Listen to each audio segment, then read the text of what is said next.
Au nom du Père, du Fils et du Saint-Esprit. Amen. Grande joie d'être là avec vous en ce vendredi 25 février. Et chaque vendredi, je vous rappelle, c'est une journée pour ceux qui peuvent jeûner, de prier pour les souffrants, pour les malades, pour ceux qui sont dans l'épreuve, dans la persécution, les chrétiens persécutés. Voilà, de jeûner et de prier pour les souffrances. On doit intercéder. Et aussi méditer aussi la passion de Jésus, la croix de Jésus. Parce que c'est dans la croix de Jésus que lui a pris toutes les souffrances de l'humanité entière. Unir nos vies, nos cœurs, nos pensées au Christ crucifié. Et maintenant, la première lecture, c'est Jacques chapitre 5, à partir du verset 9.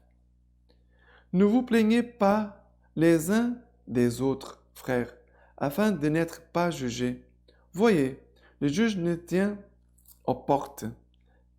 Prenez, frères, pour modèle de souffrance et de patience les prophètes qui ont parlé au nom du Seigneur. Voyez, nous proclamons bienheureux ceux qui ont de la constance. Vous avez entendu parler de la constance de Job, et vous avez vu les desseins du Seigneur, car le Seigneur est miséricordieux et compatissant. Mais avant tout, mes frères, ne jurez ni par le ciel, ni par la terre, n'usez d'aucun autre serment. Que votre oui soit oui, que votre non soit non, afin que vous ne tombiez pas sous le jugement. Alors, Saint Jacques nous dit, ne vous plaignez pas les uns des autres, afin de n'être pas jugés. Ça veut dire, la personne qui est en train de juger les autres va être jugée. Ne juge pas et tu ne seras jugé. Ne condamne pas et tu ne seras pas condamné. C'est cela Saint Jacques est en train de nous dire. On doit bien sûr prier. Voilà, quelqu'un peut-être qui me fait du mal, ou si je vois quelque chose qui n'est pas correct, je dois prier, peut-être aussi faire une correction, mais dans l'amour du Christ. Ce n'est pas pour juger l'autre. Ah, tu as fait telle chose. Il y a des gens qui sont toujours prêts à faire des reproches aux autres, mais qui n'aiment pas recevoir des reproches. Ne jugez pas et vous ne serez pas jugés. Et après il dit, frères, prenez pour modèle les souffrances et la patience des prophètes qui ont parlé au nom du Seigneur. Prenez pour modèle des souffrances et de patience. Voilà, je veux être patient, voilà, tu dois prendre le modèle des prophètes. Leur souffrance et leur patience. Eux qui ont parlé au nom du Seigneur. Et nous voyons beaucoup de personnes qui souffrent en ce moment. Et quand nous voyons toutes ces personnes qui souffrent, cela doit toucher notre cœur. Cela doit toucher notre cœur pour nous apprendre aussi au jour du malheur, aussi de supporter toutes les souffrances en regardant le Christ souffrant. Le Christ qui s'offre sa vie par amour pour nous. Et après, il va dire, vous avez entendu parler de la constance de Job. Et vous avez vu les desseins du Seigneur, car le Seigneur est miséricordieux et compatissant. Le Seigneur est miséricordieux et compatissant. En ce vendredi, nous devons demander au Seigneur son cœur miséricordieux et compatissant. Seigneur, donne-moi ton cœur pour aimer et pour vivre comme toi, Jésus. Toi qui es miséricordieux et compatissant. Nous devons avoir les mêmes sentiments du Christ.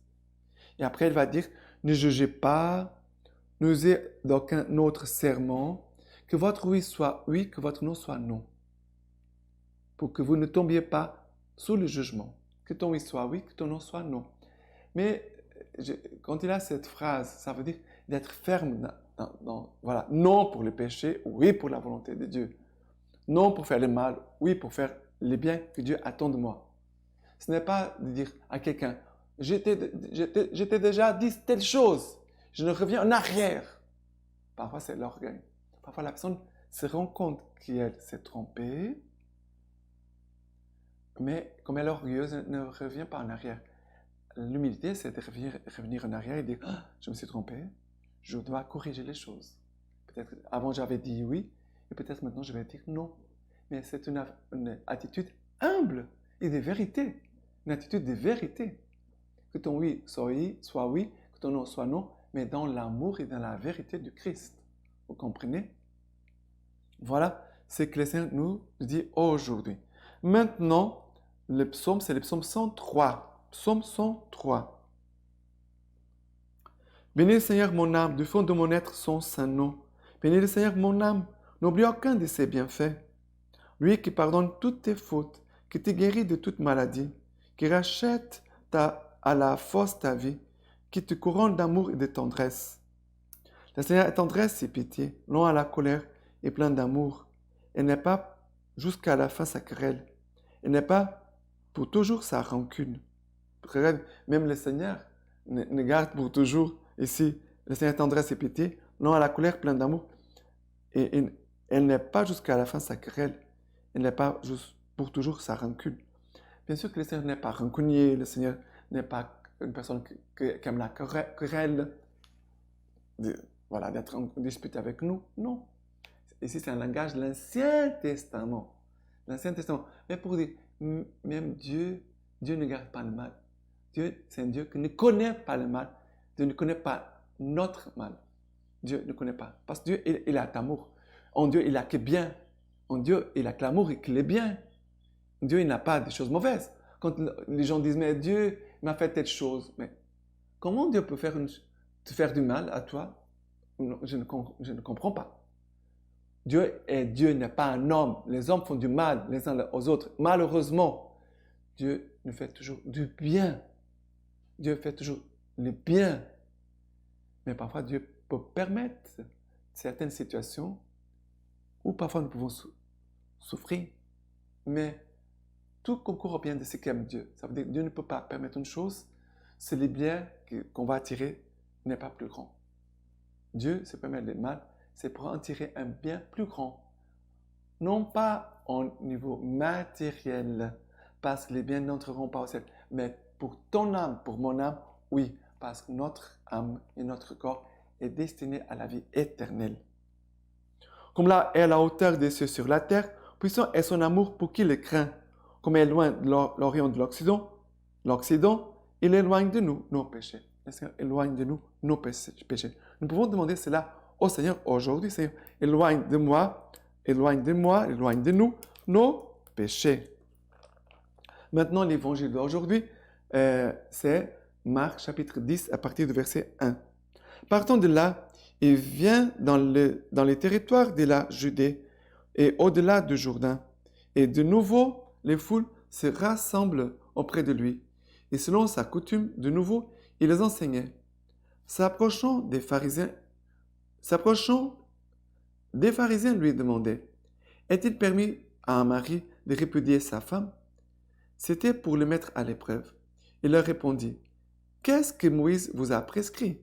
Moïse, dirent-ils, a permis de rédiger un acte de divorce et de répudier. Alors Jésus leur dit, c'est en raison de votre dureté de cœur qu'il a écrit pour vous cette prescription.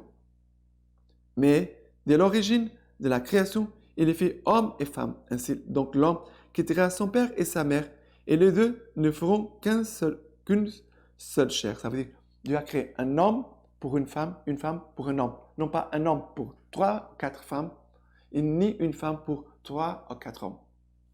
Le commandement de Dieu, il est clair. Dieu a créé l'homme pour une femme et une femme pour un homme. Non pas la polygamie, ni les divorces. C'est à cause de la dureté de votre cœur, dit Jésus. Eh bien, ce que Dieu a uni, l'homme ne doit point les séparer. Rentrés à la maison, les disciples l'interrogeaient de nouveau sur ce point. Il leur dit, quiconque répudie sa femme, épouse une autre, commet un adultère à son égard. Et si une femme répudie son mari et on épouse un autre, elle commet un adultère. Et souvent, les gens pensent que l'adultère, c'est je me suis marié à l'église, maintenant j'ai qu'une seule femme, je ne peux pas avoir d'autres femmes. Voilà, je dois rester avec une seule femme. Non, non. Même un homme qui ne s'est pas marié avec l'église, mais qui a une femme, qui après va trouver une deuxième, troisième, quatrième femme, il commet de l'adultère. On doit dire les choses par le nom. Un homme qui vit avec une femme, ils ne sont pas mariés à l'église. Voilà. Ils vivent ensemble. Après, le monsieur va trouver une autre femme. Cela, c'est aussi de l'adultère. C'est parce qu'il est en train de blesser la loi que Dieu a mise dans notre cœur. Cette loi depuis la création, comme dit Jésus ici. Voilà, c'est bien de mettre bien les choses en clair. Parce que sur ce point, parfois, les gens ne connaissent pas peut-être bien exactement cela. D'accord? Un seul cœur pour aimer une seule personne. Nous n'avons pas un cœur pour épouser deux femmes. C'est pour une seule femme. D'accord? C'est très important. Et aussi de vivre dans la grâce de Dieu, dans la bénédiction de Dieu. C'est pour cela que quelqu'un qui vit ensemble doit se marier pour demander la bénédiction de Dieu. C'est comme une maison où il y a le toit. S'il y a le toit, il a la bénédiction de Dieu. C'est une grande bénédiction. Sinon, si une maison n'a pas le toit, tout va se détruire à l'intérieur. Il y a des gens qui pensent que le mariage, on peut le faire quand on va mourir. Non, c'est une erreur. Tu n'es pas sous la bénédiction de Dieu, ni toi, ni ta famille. Nous devons vraiment demander rapidement la grâce du mariage pour toutes les personnes qui ne sont pas encore mariées à l'Église, pour qu'elles puissent recevoir la bénédiction et la protection de Dieu et aussi de pouvoir recevoir les sacrements. Maintenant, la lecture patristique, c'est de Saint Grégoire, évêque d'Agrigente. Va, mange ton pain dans la joie et bois du bon cœur ton vin, car déjà Dieu a agréé ta conduite. Que tes vêtements soient blancs et que l'huile ne manque pas sur ta tête. Si nous voulons expliquer cette parole dans son sens immédiat et naturel, nous dirons que c'est une exhortation judicieuse par laquelle Colette nous invite à délaisser et à mépriser les ornières tortueuses et perverses des hommes mauvais et ennemis de la vérité. Si nous vivons avec droiture, si nous sommes attachés à la doctrine d'une foi pure envers Dieu, nous mangerons notre pain dans la joie et nous boirons notre vin de bon cœur. Alors, nous ne tomberons pas dans des doctrines mauvaises ni dans une conduite perverse. Au contraire, nous aurons toujours des pensées droites et de tout notre pouvoir, nous accorderons notre miséricorde et nos bienfaits aux malheureux et aux pauvres. Car évidemment, Dieu se complaît en ceux qui ont de tels soucis et qui agissent de la sorte.